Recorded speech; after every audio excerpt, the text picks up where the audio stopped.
आज का ये सुंदर मंगल प्रभात हो सकता है इस पृथ्वी पर, इस मृत्युलोक पर कई सारे जीव शरीरों की जीवन की यात्रा का अंतिम पड़ाव हो। आज का ये सुंदर मंगल प्रभात ये भी तो हो सकता है इस पृथ्वी पर, इस मृत्युलोक पर कई सारे जीव शरीरों की जीवन की यात्रा का नया प्रारंभ हो। हम दोनों प्रकार के जीव शरीरों की आगे की कल्याणकारी मंगलमय जीवन यात्रा के लिए इस दिव्य स्थान से, पवित्र स्थान से शुभकामनाएं प्रार्थते हैं।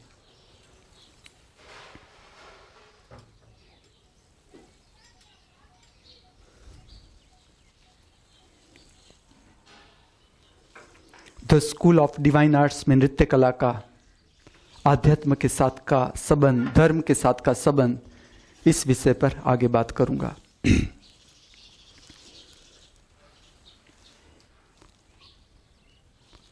धर्म के रास्ते पर मेरी दृष्टि से शक्ति को रचनात्मक रूप देना जरूरी है। जिसके पास रचनात्मक शक्ति का प्रागट्य है ही, वो जैसे डूबता जाएगा सर्जन में, उसके साथ उसकी समझ भी बढ़ती जाएगी। ये उसकी निशानी है। तुम जड़ नहीं रहोगे। अगर ठीक से कोई सृजनात्मक व्यक्ति अपना कर्म कर रहा है, सृजनात्मक शक्ति को ठीक से रूप दिया जा रहा है, तो उसके लिए जो मेरा संदेश है वो ये है कि वो प्रतिदिन अपने को विकासमान पाएगा, समझ विकासमान होती चली जाएगी। जो भी आर्टिस्ट है और मेरे पास काम कर रहे हैं, मैं सदा ये बात देखता हूं कि कोई जड़ता में फंस न जाए। और जो भी जैसे जैसे आप काम करते जाते हो, क्या आध्यात्मिक रहस्य है सृजनात्मक शक्ति के साथ या सृजनात्मक प्रागट्य के साथ, जैसे जैसे आप काम करते जाते हो, और सबको पता है जो आर्टिस्ट वर्क करता है, अचानक एक नया आइडिया आता है। आपको पता है वो आइडिया आता कहां से, किस जगत से वो प्रकाश तुम्हारे भीतर आता है। आइडिया कहां से आता है कि ये करना है। कुछ काम कर रहे हो तो अचानक आपको होता है कि ना इसको इस तरह से किया जा सकता है। तो इसके कारण, और ये बात आप ठीक से समझना, खाली चित्र, शिल्प, संगीत, नृत्य ही कला नहीं, सर्व कर्म, जो भी काम आप करते हो, कलाकार सबके भीतर है। और किस तरह से आप कर्म करते हो, अगर ठीक ढंग से कर्म हो रहा है, रचनात्मक शक्ति आपकी प्रकट हो रही है, तो आपके भीतर एक नई युक्ति अपने आप प्रकट होती जाएगी। और जैसे जैसे आप काम करते जाओगे, आप जड़ता से मुक्त होते जाओगे। अगर कलाकार को आप मिलो और वो जड़ दिखे, आपको स्टेगनेंट दिखे उसकी समझ, तो समझ लो कि उसने एक बात को पकड़ लिया है। कुछ नया जो उसके भीतर घट रहा है, उसको प्रकट करने की हिम्मत नहीं आ रही है अभी। लेकिन जो धर्म के रास्ते पर जो कलाकार आगे बढ़ेगा, जिसका ये समाप्त हो गया है, जिसका लौकिक कर्म है कि लोगों को आकर्षित करने के लिए कुछ कला करे, या पैसा कमाने के लिए या नाम कमाने के लिए कुछ कला में उतरे, कला का प्रागट्य करे, इसकी मैं बात नहीं कर रहा हूं। मैं जो बात कर रहा हूं वो तुम्हारे भीतर अपनी कला का जो प्रागट्य है, जैसा भी है, तुम्हें जब भीतर से प्रागट्य का रूप आए कि इस तरह से मुझे काम करना है। मैं मेरे जीवन के सारे उदाहरण आपको दे रहा हूं, वो खाली आपको इतना दिखाने के लिए कि देखो मुझे ऐसा आया तो मैंने ऐसा किया। इसका विरोध हुआ तो भी ठीक, अगर किसी ने उसे अपनाया तो भी ठीक, मेरा उससे न लेना न देना। मुझे जो आया मैंने किया। कॉल ऑफ द वैली मेरा इंग्लिश वीडियो माइम कंपोजिशन, जिसके पीछे एनिग्मा कैसेट का बैकग्राउंड म्यूजिक और सस्पेंस मूवी मुझे बहुत, मैं छोटा था तब से मुझे कॉमेडी मूवी बहुत अच्छी लगे, फिर जिसमें नृत्य शास्त्रीय संगीत हो वो भी बहुत अच्छी लगे, और तीसरी भूत वाली फिल्म लेकिन मैं देखता था कि सस्पेंस मूवी हो या भूत वाली मूवी हो, मैं जब देखने जाऊं उसे तो मुझे लगे कि ना अभी ये सीन और ज्यादा डरावना किया जा सकता है, इसे अभी और निखारा जा सकता है। ऐसे बहुत आइडिया आते थे जब भी मैं देखता था, सस्पेंस मूवी देखता था या भूत की मूवी देखता था। और मैं देखता था कि इसमें क्या होता है। एक्चुअली भूत की मूवी होती है तो उसमें जो डर होता है, डर किस तरह से प्रकट करते, संगीत के साथ, दृश्य के साथ, किस तरह से डायरेक्टर काम करता है डर पैदा करने के लिए हमारे। कॉमेडी फिल्म में तो मुझे इसमें इंटरेस्ट आता था कि ऐसा क्या करता है कलाकार कि वो हमारे भीतर हंसी पैदा कर देता है, ऐसा क्या घटना बनती है, कैसे डायलॉग वो बोलता है या किस तरह से वो एक्टिंग करता है तो हमारे भीतर एक हंसी पैदा होती है। मैं पूरा ऑडियंस का स्टडी करता था, किस तरह से हंसी आती है सब लोग। और मैं ये बात इसलिए आपको कहता हूं, देखो कि मैं फिल्म बहुत देखता था जब छोटा था। मैंने जो भी चोरी की, छोटा था और चोरी की, वो फिल्म देखने के लिए चोरी की। और ऐसा नहीं कि मुझे पैसा नहीं मिलता था कि चलो फिल्म देखने के लिए पैसा नहीं मिलता था, लेकिन लोभ तो लोभ ही है। मुझे तो सब फिल्में देखनी थी, जितनी आए तो सब फिल्में। तो कोई घर से थोड़ा परमिशन देता है, चोरी करनी ही पड़ती। लेकिन मैं देखो इसके साथ क्या हुआ कि ये जो फिल्में मैं देखता था उसका इंटरेस्ट खाली ये न था, अपने को भुलाने का इंटरेस्ट न था कि खाली भुलाने के लिए, दुख भुलाने के लिए मैं फिल्म में चला गया। इस तरह से मैं नहीं जीता। मेरा फिल्म अभ्यास था एक समय का, जब मैं छोटा था, कि फिल्म कैसे बनती है या किस तरह से बनाई है। तो बाद में आप देखो तो जो मैंने कंपोजिशन की है वो मेरी यही कला थी कि जो मेरे भीतर जो इनपुट हुआ था, जो फिल्म जब देखता था तो मुझे आइडिया आता था कि इस नृत्य को इस तरह से लेना है, इस गीत को इस तरह से लिया जा सकता है, इस सीन को इस तरह से लिया जाता है। ऐसे जो भी आइडिया आते थे तो एक समय वो भी आ गया कि मैं कंपोजिशन कर सकूं। और वो बड़ी बड़ी फिल्में नहीं, चलो मेरा कंपोजिशन चालू हो गया वीडियो कंपोजिशन से। ये जो आपको उदाहरण मैं दे रहा हूं वीडियो कंपोजिशन से चालू हो गया।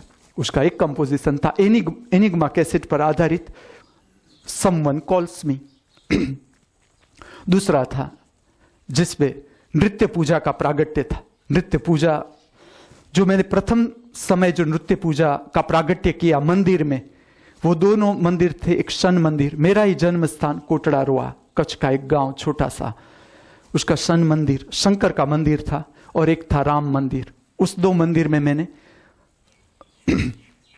जो दर्शन आ रहे थे नृत्य पूजा के, वो प्रथम समय मैंने वहां नृत्य पूजा प्रकट की उस स्थान पर। तो उसका जो नृत्य का कंपोजिशन था पूरा, उसका मैंने नाम दिया था साक्षात्कार। और जो तीसरी रचना थी वो थी बिरहन, कि जो मेरा उसका जो केंद्रवर्ती भाव था कि जब बच्चा जमीन को छोड़कर चला जाता है कमाने के लिए, भूल जाता है कि किस जमीन पर मेरा जन्म हुआ था। तो वो जो भाव दशा है कि जमीन बुला रही है, उस बच्चे को जमीन बुला रही, ऐसा केंद्रवर्ती भाव था। उस पर सारी रचनाएं थी। अब उसके साथ देखना पड़ता है बजट, क्योंकि जब हम बाहर काम करते हैं तो वो भी एक वास्तविक चीज है कि पैसा कितना है। तो मनमोहन शर्मा मेरा वीडियोग्राफर, उसके साथ मेरी बात हुई कि मुझे ऐसा काम करना है। और वो भी धीरे धीरे उसे भी मजा आने लगा, क्योंकि वो एक्चुअली आर्टिस्ट था, बाय हार्ट वो आर्टिस्ट था। लेकिन उसके लिए मजबूरी थी कि मैरिज का काम करना पड़े, पार्टियों का वीडियोग्राफी करनी पड़े, फोटोग्राफी करनी पड़े। तो जब उसे ऐसा चांस मिला मेरे साथ, तो मैं देखता था कि वो भी इतना ही इंटरेस्ट लेता था, जितना वो कर सके मेरे लिए समय दे सके उतना तो समय देता ही था। मैंने उसे कहा कि इस तरह से हमें ये काम करना है, उधर कच्छ में एक छोटा सा गांव है, उधर ये काम करना है, और भुज शहर में थोड़ा काम करना है। जो ये मेरी बहन का एक काम था कि वो ऐसा मुझे बताती थी कि घर में ऐसा कुछ हो गया है कि जिसके कारण घर में बहुत कलुषित वातावरण रहता है। मुझे वो पता था कि क्यों इस तरह से होता है। जब आप जीवन में समझो कि कलुषित जहां आप रहते हो वहां कलुषित वातावरण हो रहा है, तो पहला आप ये देख लेना कि जरूरत से ज्यादा आपने कितना संग्रह किया है, इसके साथ संबंध है। तो मैंने उससे बताया, वो भंगार था तो मैंने वो निकलवा दिया। हम जाए उससे पहले मैंने कहा कि वो आप निकलवा दो, पूरी अगासी स्वच्छ कर दो। गृहस्थी की अगासी में, टेरेस में कोई भी बिन जरूरी चीज नहीं होनी चाहिए, या उसका माड़िया हो या अंडरग्राउंड भोयरा हो। उसमें मैं देखता था, जब मैं लोगों के घर पर जाकर रुकता था, मैं देखता था सामान सामान सामान, बस तुम अंदर जाओ कि कुर्सी ऐसी लगे कि तुम सीधे बाहर ही आ जाओ, इतना सामान, बस कहीं कोई ठहरने के रहने की जगह ही नहीं बस। और मैं लोगों को देखता था कि जो मुख्य काम होना चाहिए जीवन में, समझना ये बात, वो भय पर काम होना चाहिए। तुम जैसे जैसे जीवन में आगे बढ़ो, भय तिरोहित होना चाहिए, तुम्हारी श्रद्धा बढ़नी चाहिए, दोनों साथ होंगे। भय तिरोहित होगा, श्रद्धा बढ़ेगी, विश्वास बढ़ेगा। श्रद्धा विश्वास बढ़ेगा, भय घटेगा, क्योंकि भय मन के साथ संबंधित, आत्मा के साथ संबंधित, विश्वास श्रद्धा। तो मैं देखता था कि ये काम तो होता ही नहीं है, खाली बचत करते जाओ, आज किडनी फेल हो गई, कल वो हो गया, हार्ट अटैक आ जाएगा तो वो हो जाएगा, ये सारी बातें खाली स्वरूप है भय के। तो गृहस्थी को इस बात पर ध्यान देना है, जिसने जीवन जिया इतना, आप खेले इतने संसार में, इतने खेले आप, तो जब से तुम्हारे में समझ आए, तुम्हें इस पर काम करना है कि अभी मेरे भीतर कितना भय है जीवन का, भय पर काम करना है हमें, श्रद्धा विश्वास पर काम करना है। जो अच्छा लगे, तुम्हें लगे श्रद्धा पर काम करना है, श्रद्धा विश्वास से काम लो, तुम्हें लगे कि नहीं भय पर काम करना है तो भय पर काम करो। तो ये बात मैं मेरी बहन को भी समझाई कि आप इस तरह से काम लो। अब बहुत बच्चे हो गए, एकल बड़े होंगे, शादी होगी, तो आप आगे बढ़ते जाओ, आप वहीं के वहीं मत रुके रहो। अब समवन कॉल्स मी की इंटरेस्टिंग जो घटनाएं हैं वो भी ऐसी है। मुझे सिगरेट पीनी आती नहीं थी, मैंने पी नहीं थी, मतलब छोटा था तो हमारे मेरे जो मित्र थे गांव में, वो तो सारे बीड़ी वाले थे। कभी कभी कहते थे क्या तू थोड़ा संत है, एक आध बीड़ी किस लगा ले चुस्की, तो मैंने भी लगाई थी क्या कैसे होती, लेकिन मैंने कभी ठीक से ध्यान नहीं दिया था कि सिगरेट में भी ऐसा होता है कि यहां से पीनी है। तो हम तो समवन कॉल्स मी की शूटिंग में जरूरी था कि वो जो व्यक्ति जिसे कोई बुला रहा है, ऐसा सीन था, डायरेक्टर में ही था, हीरो भी में ही था। तो उसमें मुझे ऐसा ये युक्ति आई भीतर से, इसमें मेरा कोई गुनाह नहीं, आई होगी कोई लोग से। उसमें एक सीन था कि सिगरेट पीनी, वो कुछ देखता है ऐसा बता रहा था, और माइम था, कोई डायलॉग तो था नहीं, तो मुझे खाली क्रियाओं से ही दिखाना है कि क्या हो रहा है। तो उसमें एक सीन जरूरी था कि वो एक जगह रुक कर सिगरेट पीता है। तो हम एक कॉलोनी में चले गए, वीआईपी कॉलोनी थी गांधीनगर की, मतलब होगी शायद प्रधानों की कॉलोनी, क्योंकि मुझे अच्छा लगा एटमॉस्फेयर। मैंने कहा यहाँ शूटिंग करते। हमने जाकर मैंने तो देखा ही नहीं पीछे घर है, हमने जाकर एक जगह होंडा ऐसे रख दिया। सीन ऐसा था, होंडा पड़ा है और जो व्यक्ति है वो कुछ देखता है, कुछ इंफॉर्मेशन देखता है और साथ में सिगरेट पीता है। अब उसने तो डायरेक्ट शूटिंग, उससे कहा चालू करो तुम सिगरेट पीना, जला लो सिगरेट और चालू करो। अब मैंने देखा सिगरेट में कि हाँ कुछ लाइनिंग थी भीतर, अंदर पीछे कुछ लाइनिंग थी। तो मुझे ऐसा लगा कि होगा शायद यहां से स्टार्ट करना होता, जहां से लाइनिंग होती है वहां। मैंने उल्टी रखी सिगरेट, वो हंसे, सिगरेट मैंने जला ली, वो हंसे। फिर उसका शूटिंग हो गया तो उसने कहा कि ये तो अच्छा नहीं लगेगा, क्योंकि मैंने सिगरेट का क्लोज फोटोग्राफी ली है और तुमने सिगरेट उल्टी जलाई है। तब मुझे पता चला कि हाँ, जो लाइनिंग होता है वो मुंह में रखा जाता है। वो ज्ञान मुझे वहां प्रकट हुआ। फिर तो उसने ही कर दी मुझे कि अब तुम खाली चुस्की लगाओ। तो मैंने तो पहले इतनी चुस्की लगाई कि उधरस आई। उसने कहा इस तरह से नहीं सिगरेट पीते। उसने फिर खुद ने, जो वीडियोग्राफर था, उससे कहा इस तरह से धीरे से पियो, थोड़ा नाक से धुआं निकालो। प्राणायाम का अभ्यास, तो मैं योगी था ना बचपन से, तो प्राणायाम का अभ्यास तो जोरदार था। तो मैंने तो उससे भी ज्यादा नाक से उसने कहा इतना भी नहीं निकालना है, वो भी नहीं करना है, इतना धुआं नहीं निकलना चाहिए ना। मेरा तो जैसे समझ लो ट्रेन में से कैसा भूंगड़े में से हवा ऐसा निकला धुआं। उसने कहा ना, ये तो आपका जो कंपोजिशन है वो बिगड़ जाएगा। थोड़ा थोड़ा निकालो धुआं, सीन देखना आप कैसा है। उसे तो थोड़ा निकला, फिर उसने कहा ठीक। तब तक तो पीछे से एक औरत आई, क्या कर रहे हो? मेरे हाथ में सिगरेट, मैं ऐसे देख रहा हूं, क्या कर रहे हो? क्या बोले हम? मैंने कहा कुछ नहीं। कि यहाँ क्यों खड़े हो, हमारा घर है, यहाँ ये क्या कर रहे हो ये सब? क्योंकि मेरा एक थैला था, मैंने उधर रखा। मैंने कहा ना ना माता जी हम कुछ कर, यहाँ से जाओ, यहाँ नहीं रहना है, यहाँ क्योंकि होंडा पार्क किया हुआ, बैग पड़ी है, उसके हाथ में कैमरा। तो उससे शंका है कि ये लोग कर क्या रहे हैं, मेरा घर का शूटिंग कर रहे, आतंकवादी का भय तो तब से था।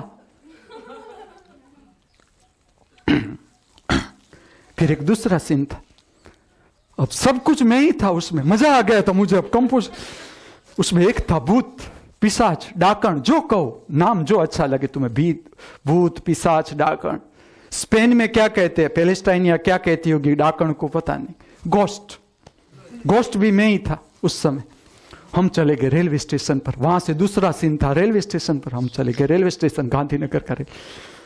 मैंने उससे कहा कि मुझे सीन इस तरह का लेना है। अब उधर हमने एक ऐसा देखा कि अगर आपने रेलवे स्टेशन पर देखा हो, पुराने रेलवे स्टेशन, तो एक पानी की वो होती है जहां पानी पीते हैं सब, गोलाकार वो होती है पानी पीने का ना, गोलाकार जगह होती है, उसमें सारे ऐसे नल लगाए होते हैं पानी के। वो ऊंचा था, मैंने कहा यहां से शूटिंग जोरदार हो सकता है। और उसमें क्या था, मुझे खाली एक लंबी काली साली थी, काली साली, वो खाली चेहरे पर डाल देनी थी ऐसे खाली, क्योंकि बाकी का ड्रेस कोई चेंज नहीं करना था, पैंट शर्ट अंदर पहना था। और मेरे पास एक रेन कोट था। अब रेन कोट का मैंने उधर उपयोग किया ओवरकोट की तरह। जो रेन कोट था, सब देखे कि ये बारिश की सीजन नहीं, सियाड़ा का समय था, ऐसा ही सब मुझे देखे कि ये जो लोग उधर थे। मैंने कहा शूटिंग के लिए, मैंने इस तरह से हमने शूटिंग ली थी। मैंने कहा देख मैं इस बेंच पर बैठ जाता हूं, मैं एक मैगजीन उठलाऊंगा, तुझे किसी को पता नहीं होना चाहिए कि हम यहाँ शूटिंग कर रहे हैं, क्या कर रहे हैं। वो आ जाए कोई यहाँ का रेलवे स्टेशन वाला अधिकारी आ जाए, हमें निकाले, तो कोई उसके साथ माथाकूट नहीं करनी है, तुझे इस तरह से काम लेना, किसी को पता नहीं चलना चाहिए कि तू शूटिंग कर रहा है। क्योंकि तो क्या होता है कि एकदम नेचुरल हो जाता है, नेचुरल कि लोग आ रहे हैं, कोई आके बैठता है, और जो कुछ भी हो तुझे उतारना है। तो मैंने रेनकोट पहना था, रेनकोट मैंने ओवरकोट की तरह लिया था। सब देखे कि बारिश की सीजन नहीं, और रेनकोट ऊपर ऐसी हैट, पानी की हैट सुबह में पहनकर मैं बैठ गए। तो मुझे अंदर से पता चल कि जो भी जाए ऐसे देखता जाए, चला जाए जो। फिर दूसरा सीन आया ये भूत का, जिसपे मुझे ऊपर काली साल डालनी।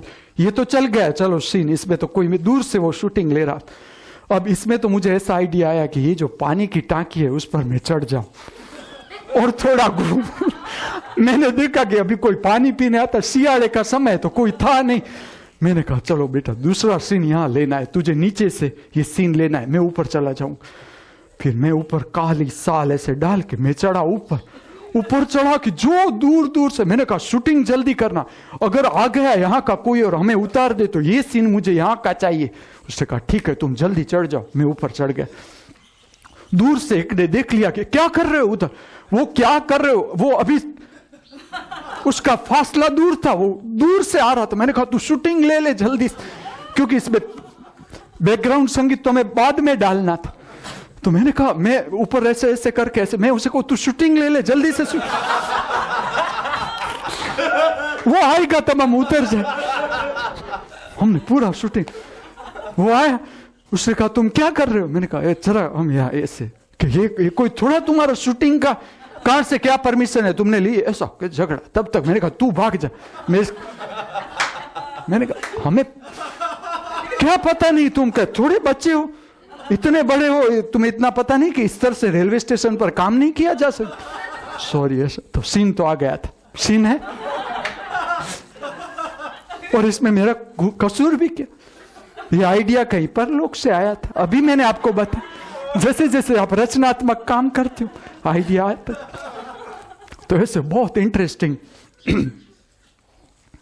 फिर हमारे पास थे 2 दिन, उसने मेरे साथ नक्की किया कि है मैं तुम्हें इतना वक्त दे सकता हूं, मतलब आज सुबह से लेकर वो मेरे साथ आए, हम भूज उतरे, मतलब सुबह हो जाती है, 5 बजे बस पहुंचती थी।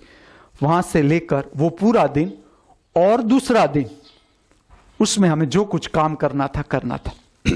हम पहुंचे, मैंने कहा देख अभी सूरज आया नहीं है, तब तक तू आराम कर ले, जैसे सूरज आएगा मैं तुझे उठा दूंगा।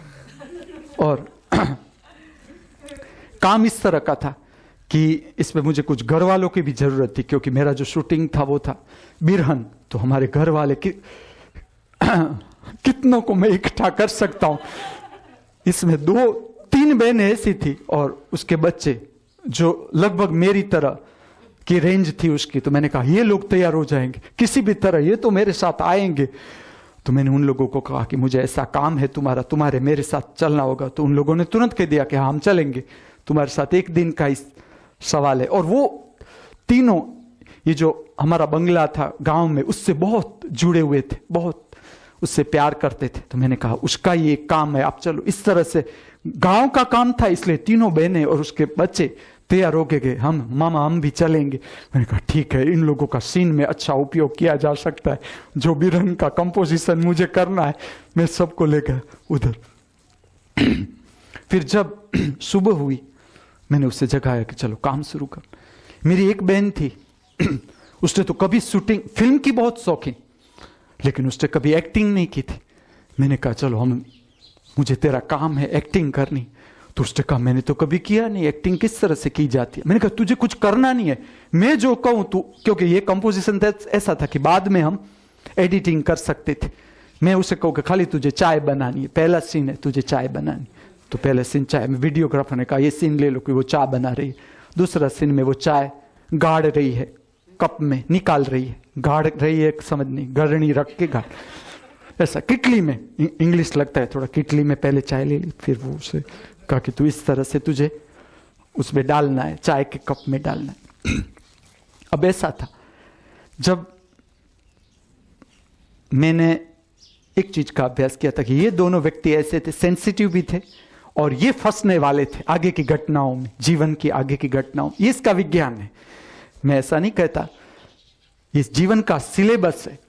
जब तुम्हें लगता है कि हम फंस गए इस बात में, कुछ फंसते नहीं, कोई नहीं फंसता। यहां जीवन का सिलेबस ही है। मैं मनुष्य को यही तो शिक्षण दे रहा हूं, लेटेस्ट शिक्षण। Life itself is the syllabus. तुम लाइफ ठीक से जियो। चलो, कोई डिग्री पाने के लिए तुम्हें, हाँ इसके लिए जरूरी है मुझे हिम्मत वाले विद्यार्थियों की, जो आई गए बहुत है, इतनों से मैं यूनिवर्सिटी का रूप दे सकता हूं।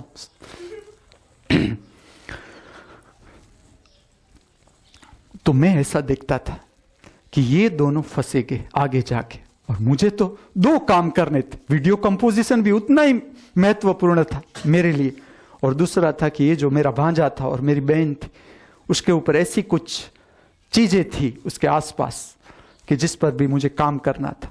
मैं ये प्रक्रिया समझाऊंगा, इसका विज्ञान, कितने रचनात्मक तरीके से मैंने ये काम लिया। अब जो मेरा भांजा था, उसको उस समय में ऐसा था कि ऐसे झगड़े हो जाते थे स्कूल में, और सारे स्टूडेंट्स भी ऐसे, और वो हिम्मत वाला, किसी के भी साथ झगड़े में उतर जाए, और धमकी वाला, वो धमकी दे तो ये भी धमकी दे, इस तरह। अब एक, और वो उस समय माइकल जैक्सन का दीवाना, एकदम 11th आर्ट्स में पढ़ता था वो, लेकिन माइकल जैक्सन का वो बहुत दीवाना। माइकल जैक्सन के सारे गाने उससे, वो क्या बोले मेरी तो समझ में ही ना है कि कविता क्या है तू, लेकिन वो उसी स्टाइल से डांस करे, डांस भी अच्छा, उसका डांस, उसका स्ट्रेचिंग अच्छा, बहुत अच्छा।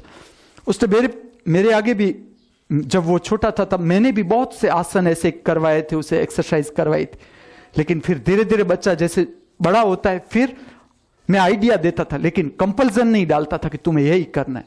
मेरा आग्रह था कि तुम स्ट्रेचिंग करो, लेकिन वो फिर चला गया मस्कुलर एक्टिविटी में के, और हैरानी हुआ, पूछना आप, हैरानी हुआ।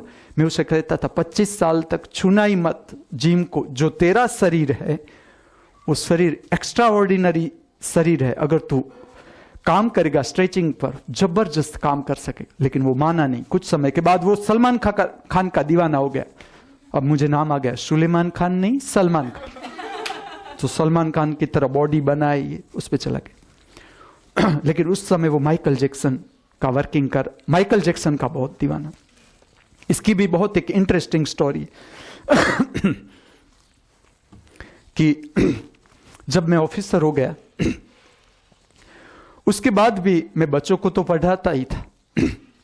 तो जब मैं, एक बच्चा नरेंद्र का छोटा भाई था, वो गांधीनगर में था और मेरा भांजा भूज में था। तो मैंने दोनों को लेकर, मेरे भाई थे उस वक्त आचार्य, एक गांव था गढ़सीसा, तो वहां आचार्य थे स्कूल में, तो मैं उसके घर चला गया। उसका भतीजा भी, मेरा भतीजा भी, उसका लड़का भी 10th स्टैंडर्ड में। ये तीन बच्चों को मैं पढ़ाऊं। उस समय मैंने कुछ छुट्टी ले ली थी ऑफिस से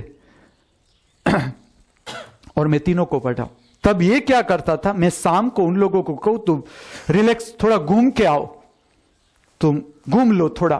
पूरे दिन मैंने पढ़ाया 4-5 कलाक, और ये तीनों बच्चे ऐसे कि अगर मैं ना हूं तो वो पढ़े नहीं। मेरा भतीजा तो उतने तक वो कहता है, काका ऐसा कुछ खोज दो कि मेरा मैथ्स में खाली 35 आ जाए, मुझे 36 भी नहीं चाहिए। मैं उसे खोजू कि ना वो आइडिया अच्छा है, चलो वो उससे स्पष्ट कर दिया मेरे साथ कि ना मुझे 35 से ज्यादा लेना ही नहीं, पास हो जाना है बस। मैं उसका खोज, वो कहे मैं ये प्रकरण बताऊं कि ये, तो वो कहे ना ये नहीं करना है। मैंने कहा ठीक है चलो, ये तो कहते ये भी नहीं करना।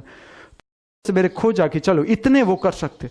तो मैंने कहा तू थोड़ा तो उदार हो, थोड़ा तू, क्योंकि ये तो खाली 24 मार्क ही होते, तू 35 तक तो थोड़ा दिल विशाल कर, तो मैं थोड़े चैप्टर ऐड कर दूं।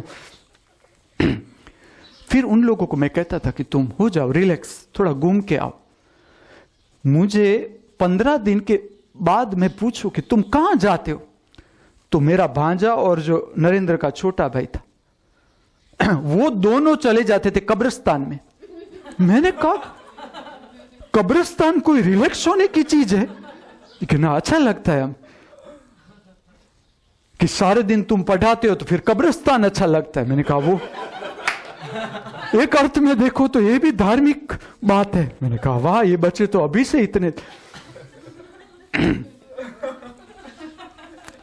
ये इसलिए कहता हूं कि देखो ऐसा बच्चों का, ऐसा भी अगर आप छोटे बच्चों के साथ रहो, ये सारी मैं बातें इसलिए कहता हूं कि देखो इस तरह के होते हैं बच्चे कि वो 11th 10th में था, लेकिन इतनी हिम्मत कि रात ढल जाए, शाम ढल जाए तो दोनों बच्चे कब्रिस्तान पर जाके बैठे और तीसरे को डराए कि तू उधर मत आ, कि तुम लोग वहां क्या करते हो? कि हम कब्र खोदते। करते कुछ नहीं थे, लेकिन उसे कहे कि हम मुर्दा निकालते बाहर, कब्र खोद के उधर रोज थोड़ी खोदते, फिर निकाल लेंगे मुर्दा। तो एक सीन ऐसा था कि जिसमें जो मेरा भांजा था वो ऐसे पेंटिंग बना रहा है, गोस्ट पेंटिंग कर रहा है, गोस्ट के आर्ट कर रहा है कि वो ऐसा चित्र बनाता था। चित्र तो मेरे ही बनाए हुए, वो मैं किसी को देता, मेरा बनाया हुआ चित्र है, वो खाली बनाता ऐसे है सीन के लिए, फिल्म के सीन के लिए वो ऊपर से पीछे चलाता है। और गोस्ट मतलब मैं उस समय गोस्ट भी था, तो वो मेरा पिक्चर बना रहा है, ऐसा सीन है। और मेरी बहन आकर उसे चाय देती है, जो एक्टिंग नहीं जानती थी, उसके पास से मैंने एक्टिंग करवाई कि चलो आप चाय दो और दोनों बैठो बातें करो, क्योंकि बात तो आपकी आएगी नहीं, आप बातें करो दोनों। तो दोनों बातें करें। फिर एक सीन ऐसा था कि ये जो चित्र है, पेंटिंग्स है, सारे भूत के पेंटिंग्स वो बनाता है, और जो मेरी बहन है वो देखती है कि हाँ ये पेंटिंग बना रहा है, ऐसा सीन उसमें लेना था। वो हो गया, सीन हो गया।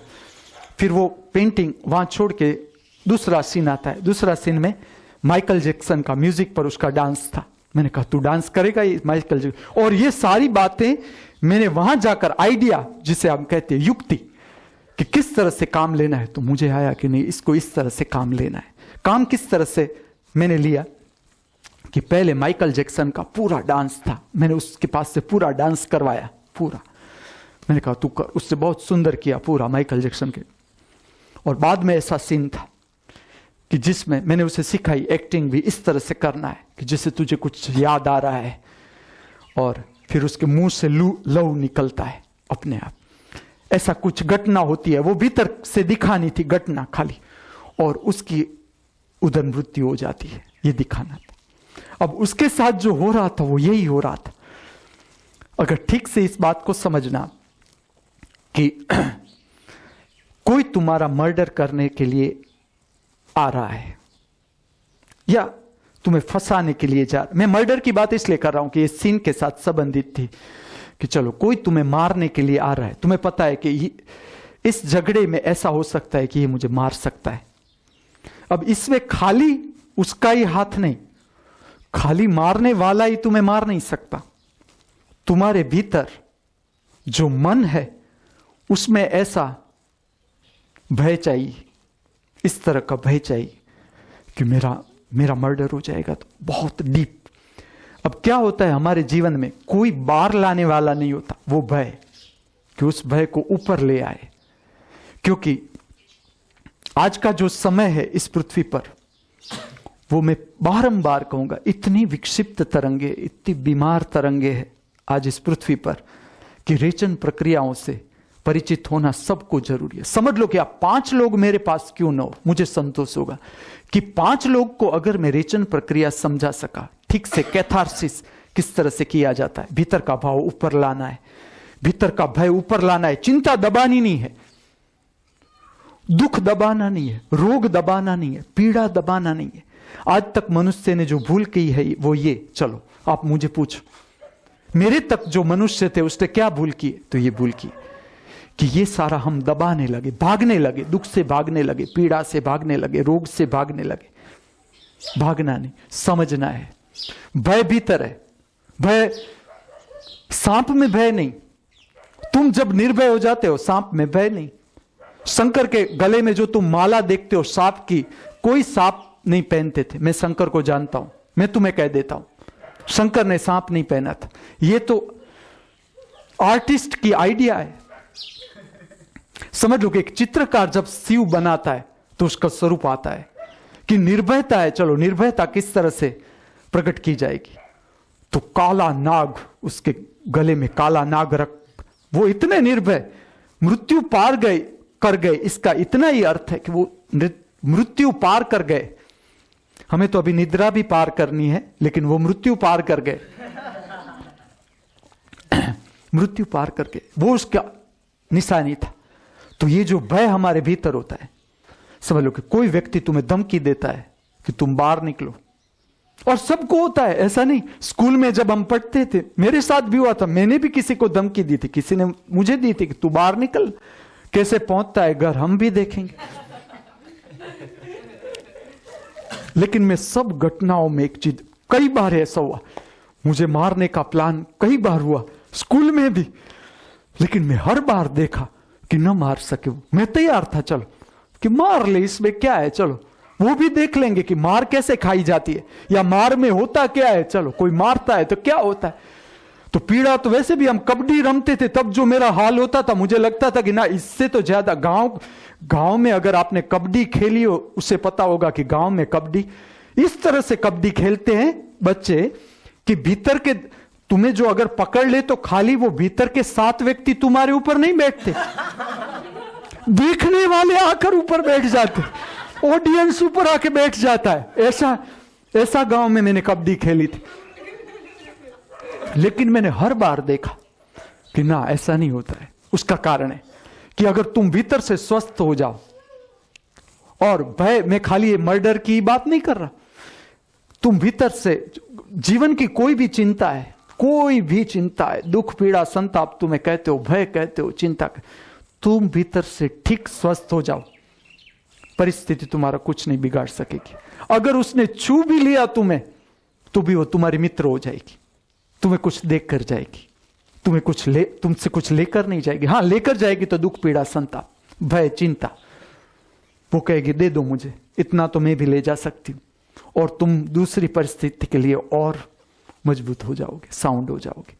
तो ये सीन का जो मुख्य भाव मुझे करवाना था, उसके साथ मैंने कोई चर्चा नहीं की थी कि मैं तुझसे इस तरह का काम ले रहा हूं, लेकिन उसको पहले नचाया, एकदम नचाया। वो भी मेरे शूटिंग के लिए जरूरी था, 2 काम एक साथ हो रहे थे कि वो नाचा। अब माइकल जैक्सन का म्यूजिक तो आपको पता है किस तरह से नाचता है, और पूरा मैंने कहा तू लंबा ले ले, उसने 10-11 मिनट का शूटिंग, वो नाचा नाचा नाचा, थका, और आखिर में मर जाना था उसे, तो वो मर गए।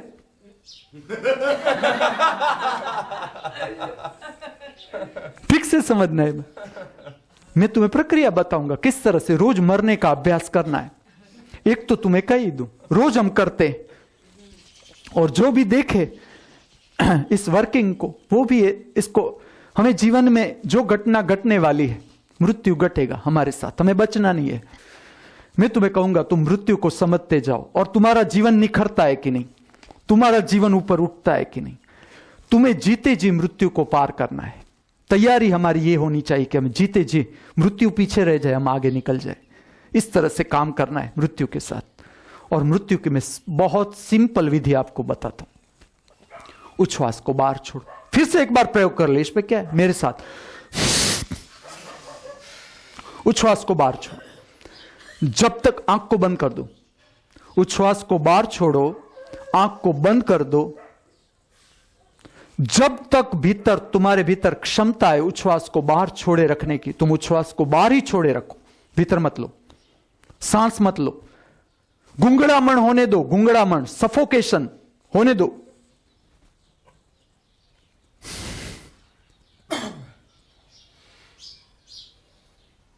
पूरा वॉच करो, वॉच द गुंगड़ामण, वॉच द सफोकेशन। भीतर क्या हो रहा है, चलो, क्योंकि यह घटना तुम्हारे साथ घटेगी, मृत्यु में यह घटेगा। बस एक ही बार करना, क्योंकि अभी मुझे लेक्चर भी देना है, इसमें भी मेरा रस, और ये तो रोज करवाऊंगा। खाली मुझे तुम्हें समझ यहां दे रहा हूं कि देखो, मृत्यु में आखिर होगा तो क्या होगा तुम्हारे साथ, उच्छ्वास बाहर रह जाएगी। तुम चाहोगे, तुम मृत्यु को देखना, तुम चाहोगे कि मुझे सांस लेनी है, सांस नहीं आएगी।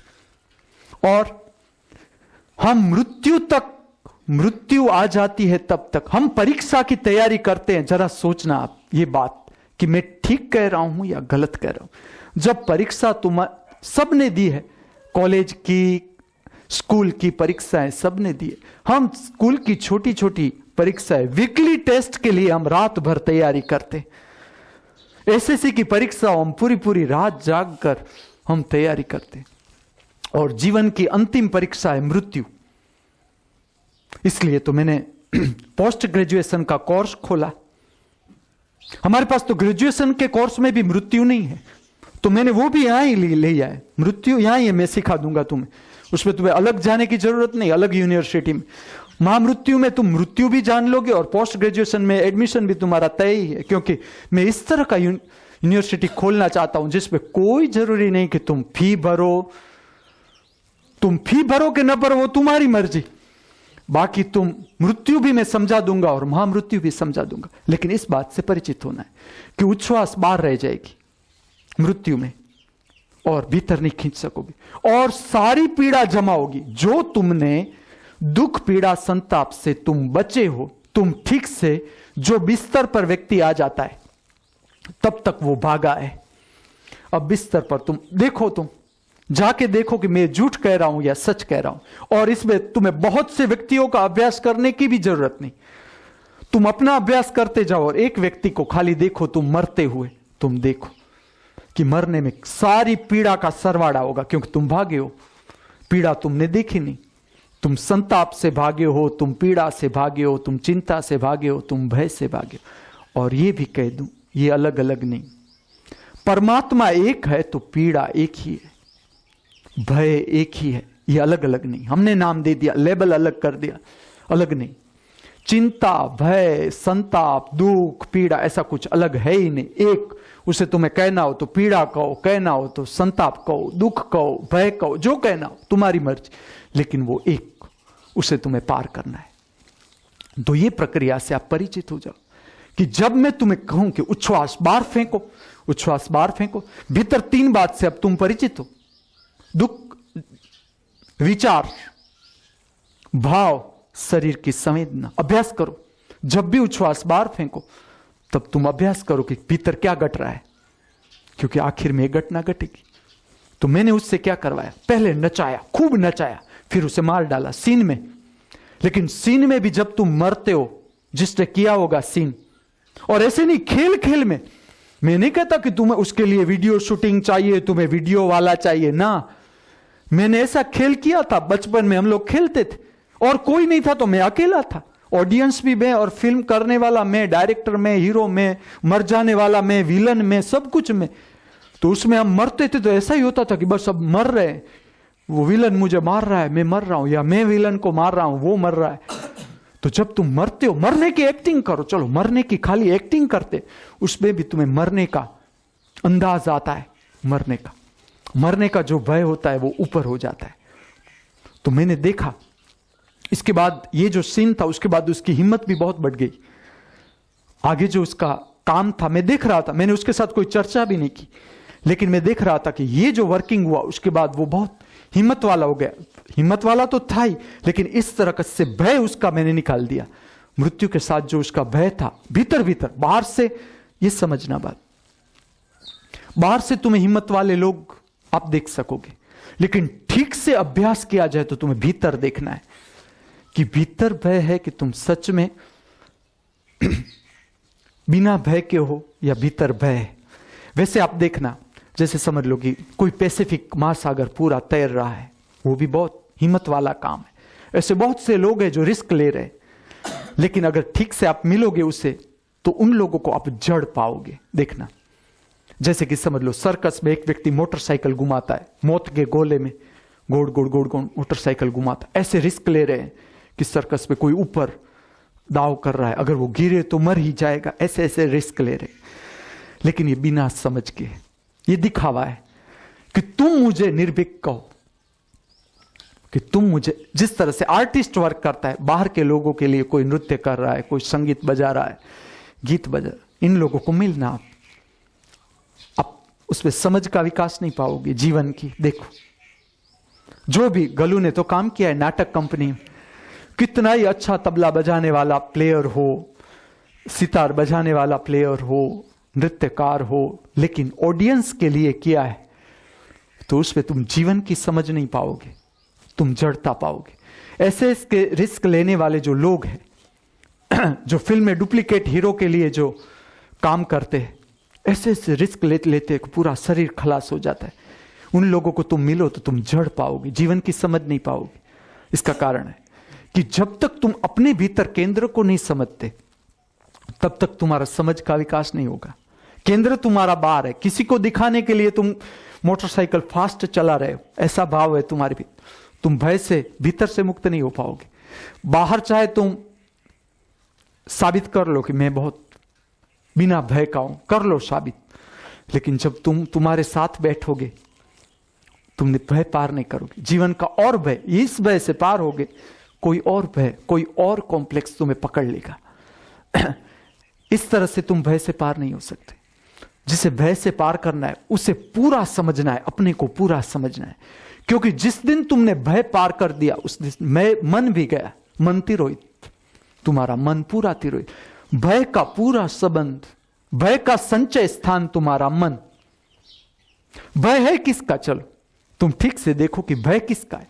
भय है कि मेरे पास कुछ है वो चला जाएगा तो छूट जाएगा। अब सच में कोई चीज वस्तुओं में भय नहीं है, चीज वस्तुओं के विचार तुम्हारे अंदर है, चीज वस्तुओं के साथ जुड़ी हुई भावनाएं तुम्हारे अंदर है, वो भावनाएं काम करती है, उसके विचार है, उसके साथ तुम जुड़े हो। तो जैसे विचार पूरे हो जाते, खत्म हो जाते, विचार विलीन हो जाते, भय गया। तो मैं उसके साथ डायरेक्ट उसे कोई सजेशन नहीं दे रहा था कि, क्योंकि नहीं तो फिर उसका मन आ जाएगा। धीरे धीरे चिंतन में ले जा रहा था उसे, धीरे धीरे कि किस भय क्या है, भय का स्वरूप क्या है, वो धीरे धीरे धीरे इसी तरह से मेरी बहन का ऊपर में काम कर रहा था। उसे बहुत डरपोक, बहुत भूत का बहुत डर लगे उसे। रात में भूत का मैंने उस पर एक प्रयोग भी किया था। ये बच्चों के साथ मैंने किस तरह से प्रयोग किया था वो भी मैं बताऊं। जब मेरा भांजा मेरे पास आया था, जिसकी मैं बात कर रहा हूं, तो वो इतना डरे कि मैं उसे रात को खाली ऐसा कहूं कि तू पास के रूम में जाके एक ग्लास लेके आओ, पानी का ग्लास भर के आओ, किचन में से पानी का ग्लास भर के आओ, या पास के रूम में से मुझे ये चीज वस्तु ला दो। अब रूम में लाइट न हो तो वो अंदर न जाए। 9th स्टैंडर्ड जब वो मेरे पास आया, तब 9th स्टैंडर्ड। और ऐसा कोई जरूरी नहीं है, मैं कोई ऐसा नहीं कहता हूं कि ये बुरा है, ये नहीं होना चाहिए, 9th स्टैंडर्ड में हो अभी भयभीत हो, अभी 40 साल के हो गए अभी भयभीत हो ना। इस तरह से भय नहीं निकलता। भय का संबंध है समझ, उसे उम्र के साथ कोई लेना न देना। तो मैं उसे क्या करवाता था, मैं उसे भेजता था, मैंने देख लिया कि वो नहीं जा सकता था, बहुत डरे। और मैं भी निकला था इसमें से, मैं खुद निकला था कि भूत का भय किस तरह से तिरोहित किया मैंने, या किस तरह से मैं समझा उसे। तो मैं उसे किस तरह से, मेरा भांजा भी था भतीजा था, मैं दोनों को रात में अगासी में ऊपर ले जाऊं। मैं एक बात कहूं आपसे कि एक बार मेरी बहन जो एकदम भयभीत, रात को बहुत भय लगे उसे, बहुत डर लगे, और मेरा भतीजा वो भी बहुत डरे। अब कैसा असर आता है मैं आपको कहूं। मैं उसे एक वृक्ष के पास ले गया, मैं जा रहा था, वहां बहुत बड़े बड़े वृक्ष थे, रात का समय, और अगासी में एकदम अंधेरा। मैं अगासी में दोनों को ऊपर ले गया, मैं भी उन लोगों के साथ, फिर भी वो डरे। मैंने कहा मैं खाली यहां रहता हूं, आप लोग खाली यहां से जो वृक्ष है उस वृक्ष के पास चले जाओ, मैं यहां ही खड़ा हूं, मैं तुम्हें छोड़ूंगा नहीं, मैं यहां ही हूं, तुम्हारे साथ कुछ हुआ तो मैं हूं ही, तुम खाली यहां से वृक्ष के पास चले जाओ। अब वो लोग इतने डरे हुए कि वृक्ष के पास अभी गए भी नहीं थे, लेकिन जो भीतर का भय होता है वो इतना, उसकी फ्रीक्वेंसी इतनी बढ़ जाती है, अभी गए ही नहीं वो लोग वृक्ष के पास, वो चले ही नहीं। लेकिन क्या घटना घटी मैं आपको कहूं कि वृक्ष में से सारे पंछी भागे रात को।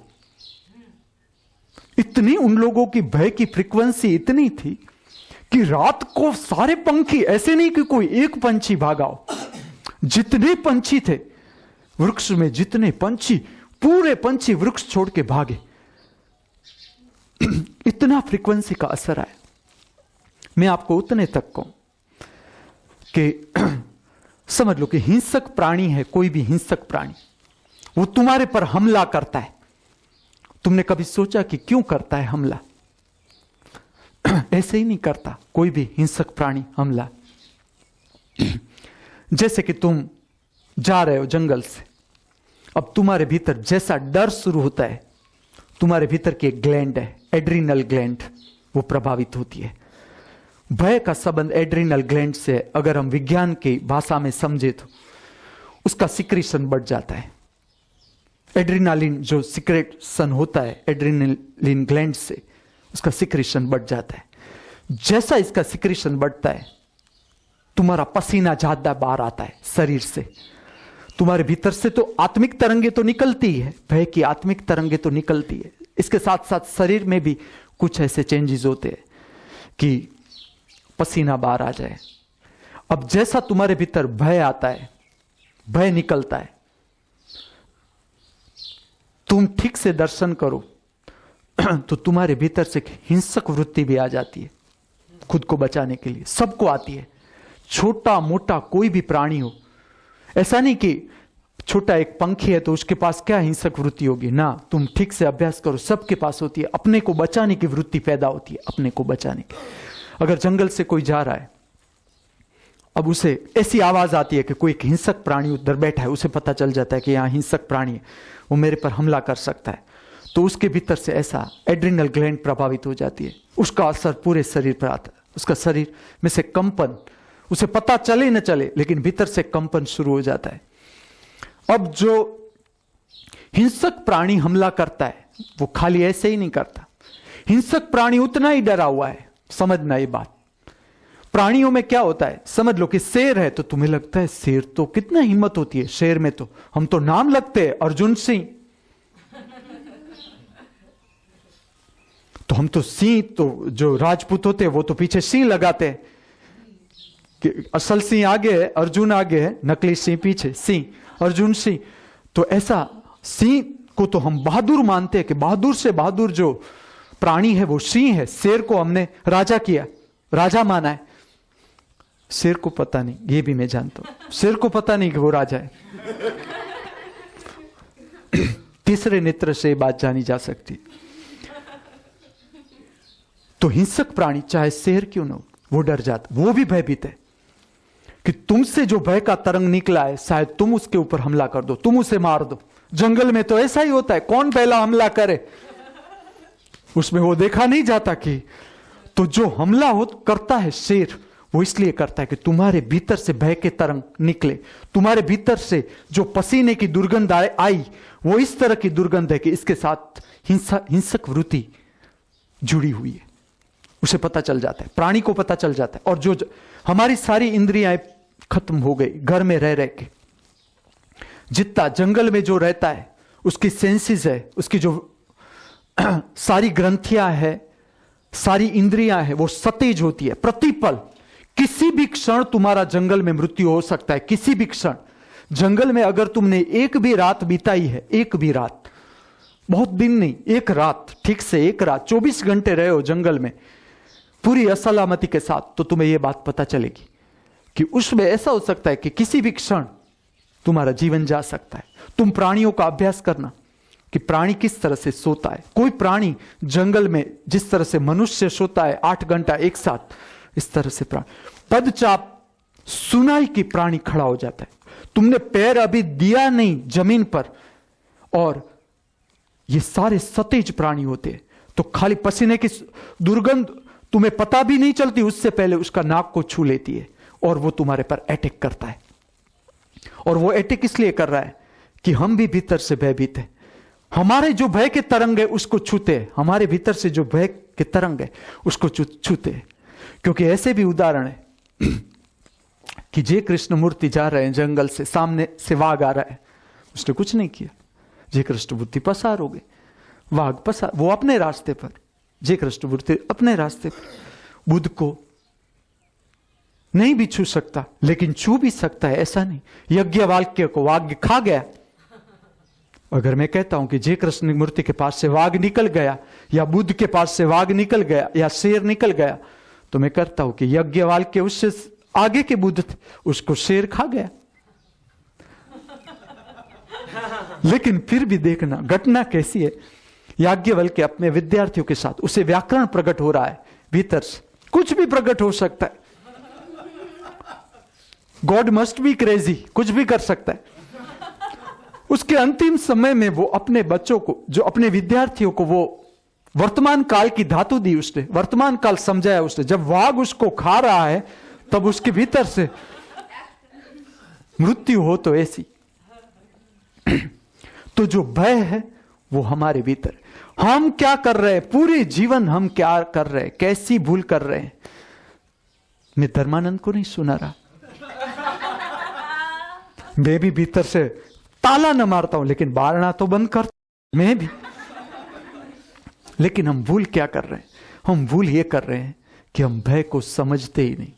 चलो तुम जंगल की बात जाने दो, कभी घर में तो प्रयोग करो कि आज बिना ताला दिए घर को खुला रख के सोना है, सो जाए, एक रात तो सो जाए। अब पृथ्वी पर आए तो अलग अलग प्रयोग करे जीवन के। और मेरे पास तो जो आ रहे हैं वो तो ऐसे हिम्मत वाले ही हो तुम, नहीं तो मेरे पास आते ही नहीं। सन्यास कोई निर्बल व्यक्ति थोड़ा लेता है, भयभीत व्यक्ति थोड़ा लेता है। भय से तो ऊपर ही जंप है। तो उसे मैं आगे के प्रयोग बताता हूं कि यहां ठहर मत जाना, खाली माला और मरून गाउन में ठहर मत जाना, जीवन आगे की यात्रा है, आगे चले जाना। तो तुम ये प्रयोग पर ध्यान देना कि चलो आज बिना ताला लगा के मैं देख तो लूं कि कौन मेरी चंपल उठा जाता है। एक चंपल मैं बाहर रखता हूं, एक चंपल मैं कबाट के अंदर रखता हूं, एक चंपल तो कोई उठाता नहीं। लेकिन मेरा जैसा वो भी उठा जाए, इस आशावाद होते हैं। धर्म के रास्ते पर आशावादी रहो कि चलो आज एक चंपल मिली, कल दूसरी मिल जाएगी, एक ले। और यहां तो ईदा पिंगड़ा का प्रयोग है। तुम दोनों पैरों में एक चंपल पहनते ही क्यों? ये तो पुरानी फैशन है। धार्मिक लोग तो जमणे पग में एक चंपल पहने, डाबे में दूसरी चंपल पहने।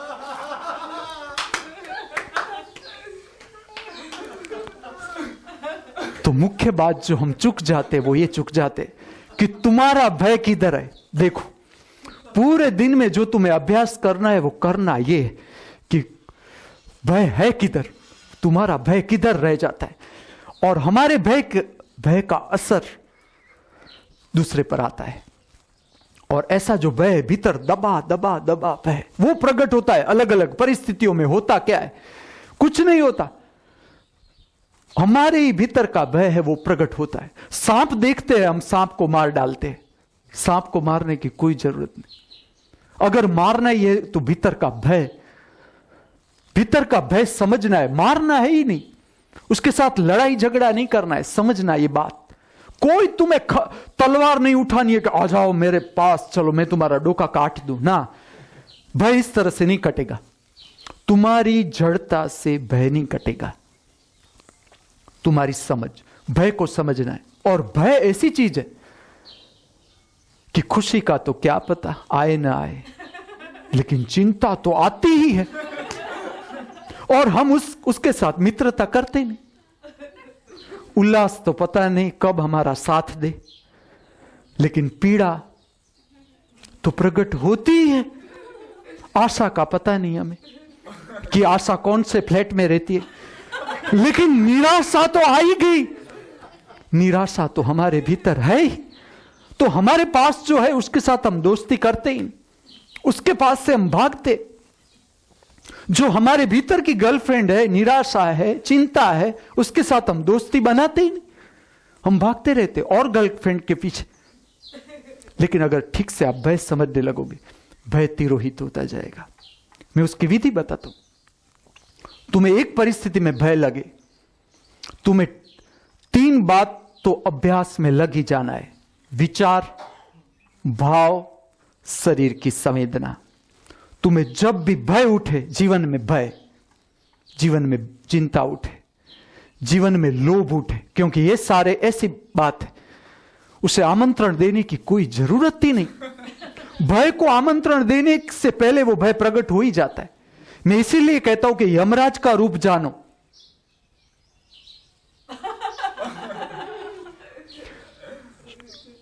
शंकर की भक्ति तुम करते हो या कृष्ण की भक्ति करते हो या विष्णु की भक्ति करते हो, किसी की भी भक्ति कर रहे हो तुम, अब क्या पता कि वो अंतिम समय में आएगा या नहीं आएगा। गारंटी कार्ड तो है नहीं तुम्हारे पास, ना वारंटी कार्ड है कि चलो तुमने कहा कि मैंने शंकर की भक्ति की है तो शंकर आएगा लास्ट टाइम में। अब उसे पता ना भी हो, पहले तो शंकर है कि नहीं वो भी किसे पता। क्योंकि जो शंकर की बात करते हैं या राम की बात करते हैं या कृष्ण की बात करते, तुम जरा जाके ठहरो उसके पास। पहले ये तो जरा देख लो कि उसने शंकर को देखा है, अनुभव किया है, कृष्ण का अनुभव है या राम का अनुभव है, उसके साथ तो देखो जरा ठहर के। तो ये भी पता नहीं पक्का कि राम आएगा बचाने या नहीं आएगा, था भी कि नहीं वो भी पता नहीं। किसने देखा? चलो हम तो बस किसी ने किसी को कहा, किसी ने किसी को कहा, किसी ने किसी, इस तरह से हमने जाना कि राम कभी था, कभी कृष्ण था, कभी शंकर। हम तो मिले नहीं उसे, और मिले थे तो भी याद नहीं था, क्योंकि पातंजलि के समय में धर्मानंद था, लेकिन वो जड़ी बूटी था, तो उसे पहचाना नहीं कि ये जो है पातंजलि है, पहुंचे हुए, क्योंकि वो वृक्ष था। तो हम भूल गए, जब हम थे तब ये लोग भी थे, लेकिन हम भूल गए, वो जाने दो उसे।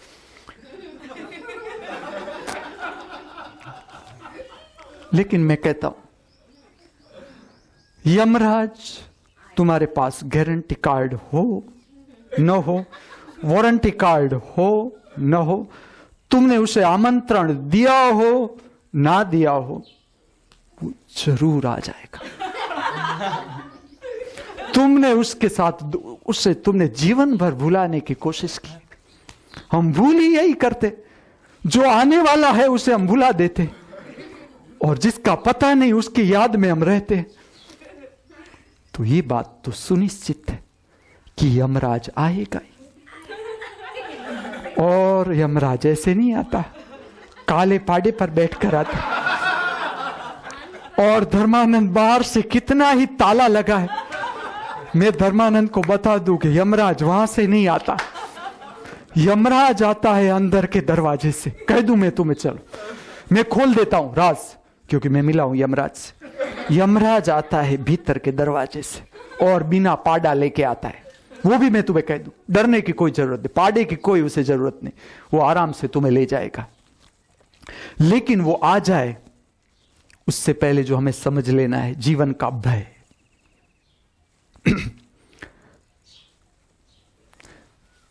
जय कृष्णमूर्ति की भाषा में मैं तुम्हें कहूं तो जय कृष्णमूर्ति कहेंगे, फियर इज द ज्वेल।